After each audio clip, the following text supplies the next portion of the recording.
BJP প্রচারে মা কালী ২৬-এর লক্ষ্যে কি হিন্দুত্বের শান? বাড়িতে বাড়িতে নরেন্দ্র মোদীর চিঠি। বাংলা লেখা চিঠি শুরুতেই জয় মা কালী। ৩৫ লাইনে চিঠিতে শাসক দলের বিরোধিতা, পাল্টা তীব্র কটাক্ষ তৃণমূলের। বিজেপির প্রচারে মা কালী ২৬-এর লক্ষ্যে কি হিন্দুত্বের শান? বাড়িতে বাড়িতে নরেন্দ্র মোদীর চিঠি। আর বাংলায় লেখা চিঠি শুরুতেই জয় মা কালী। ৩৫ লাইনে চিঠিতে শাসক দলের বিরোধিতা, পাল্টা তীব্র কটাক্ষ তৃণমূলের।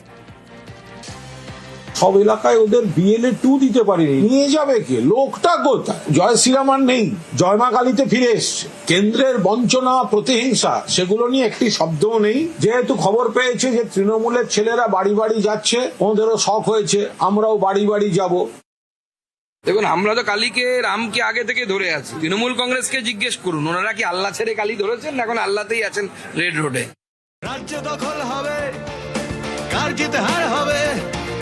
রাজ্য দখল হবে, কার জিতে হার হবে। নেতারা ভাবছে আমাকে, আমরা ছাড়বো না জমি, আমরা ভরসা আগামী, আমরা ছাড়বো না।